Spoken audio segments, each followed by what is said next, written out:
ஜீவனின் அதிபதியாகிய இயேசு கிறிஸ்துவின் நாமத்தில் உங்களுக்கு என்னுடைய அன்பின் வாழ்த்துக்கள். இந்த நாளிலும் யோவான் எழுதின சுவிசேஷம் 5ஆம் அதிகாரம் 41ஆம் வசனத்திலிருந்து 47ஆம் வசனம் வரைக்கும் நம்ம தியானிக்க போகிறோம். நான் மனுஷரால் மகிமையை ஏற்றுக்கொள்கிறதில்லை, உங்களில் தேவ அன்பு இல்லை என்று உங்களை அறிந்திருக்கிறேன். நான் என் பிதாவின் நாமத்தினாலே வந்திருந்தும் நீங்கள் என்னை ஏற்றுக்கொள்ளவில்லை. வேறொருவன் தன் சுயநாமத்தினாலே வந்தால் அவனை ஏற்றுக்கொள்வீர்கள். தேவனாலே மாத்திரம் வருகிற மகிமையை தேடாமல் ஒருவரால் ஒருவர் மகிமையை ஏற்றுக்கொள்ளுகிற நீங்கள் எப்படி விசுவாசிப்பீர்கள்?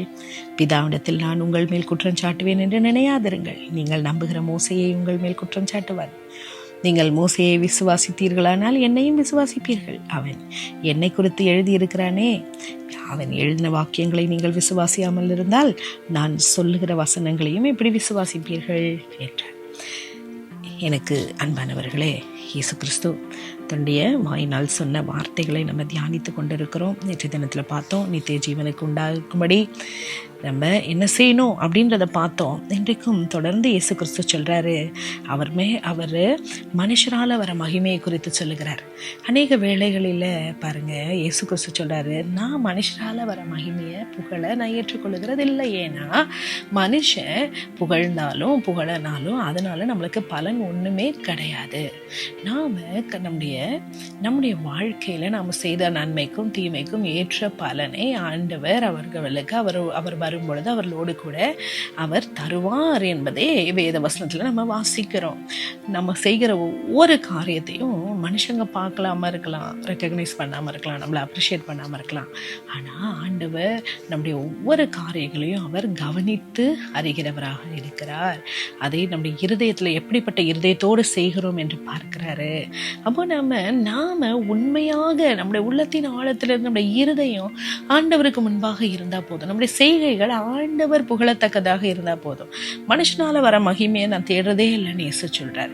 நாமும் நம்முடைய வாழ்க்கையில மனுஷங்க இவங்க நம்மளை வச்சு கொள்ளணும், அல்லது அவங்க நம்மளை நல்லா சொல்லணும், அவங்க நம்மளை பத்தி புகழா பேசணும் அப்படின்னு நம்ம எதிர்பார்க்கிறத விட்டுட்டு, நான் ஆண்டவருக்கு பிரியமாக வாழுகிறேனா, என் வாழ்க்கை ஆண்டவருக்கு முன்பாக எப்படி இருக்கிறது, என் கிரியைகள் எப்படி இருக்கிறது என்று சொல்லி ஆண்டவரை பிரியப்படுத்துகிற ஒரு வாழ்க்கை வாழ ஆண்டவர் நமக்கு உதவி செய்வார்.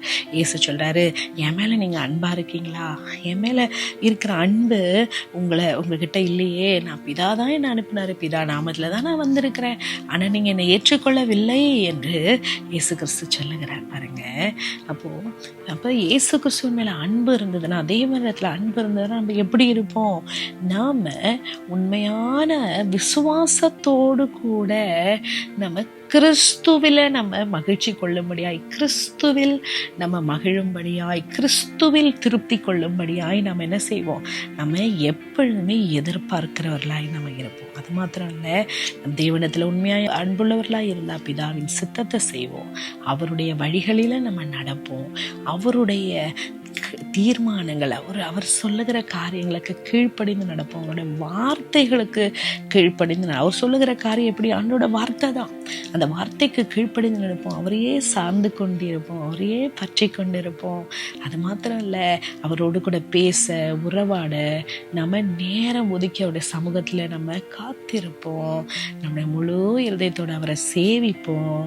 அது மாத்திரம் இல்லை, நம்முடைய ஆத்துமா நம்ம பிழைக்கும்படியாய் ஒவ்வொரு நாள் அவருடைய வார்த்தையை நம்ம என்ன செய்வோம்? தியானிப்போம், சிலுவை குறித்து மேன்மை பாராட்டுவோம்.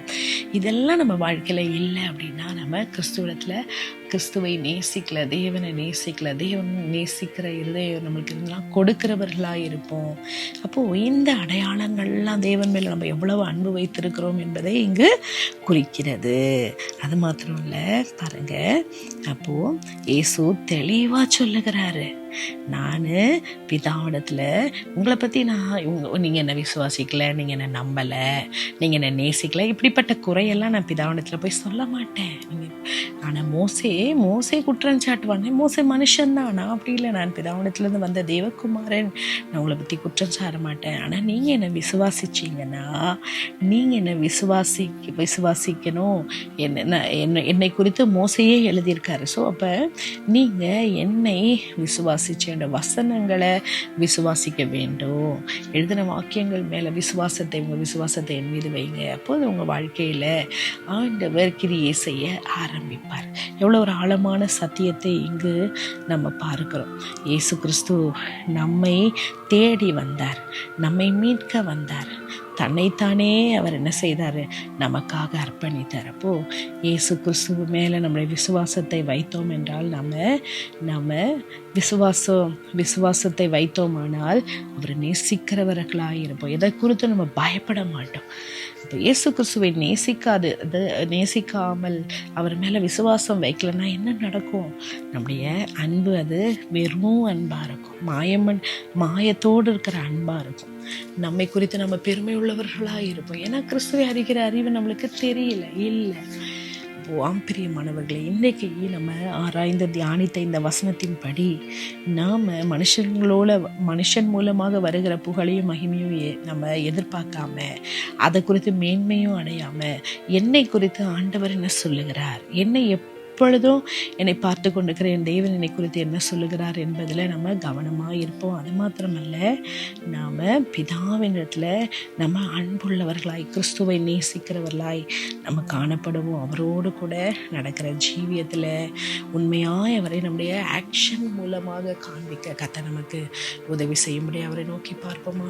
எங்கள் அன்பின் தெய்வமே, ஆண்டவரே, மனுஷன் மூலமாக வருகிற புகழ்ச்சியை தேடுகிறவர்களாக நாங்கள் அல்லாமல் உம்மை நேசிக்கிறவர்களாய், முழு இருதயத்தோடு உண்மை அன்பை கூறுகிறவர்களாய், உங்களுடைய வழியில் நடக்கிறவர்களாய், உண்மை ஆண்டவரை நாங்கள் சேவிக்கிறவர்களாய், எங்கள் ஆத்துமாவில் நாங்கள் பலன் கொள்ள திடன் கொள்ள கர்த்தர் உதவி செய்யும். வார்த்தை பகலும் தியானிக்க, சிலுவை குறித்து தியானிக்க கர்த்தர் உதவி செய்வீராக.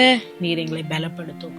துதி கன மகிமையாவும் உமக்கு செலுத்தி இயேசுவின் நாமத்தில் ஜெபிக்கிறோம் ஜீவனுள்ள பிதாவே. ஆமென், ஆமென்.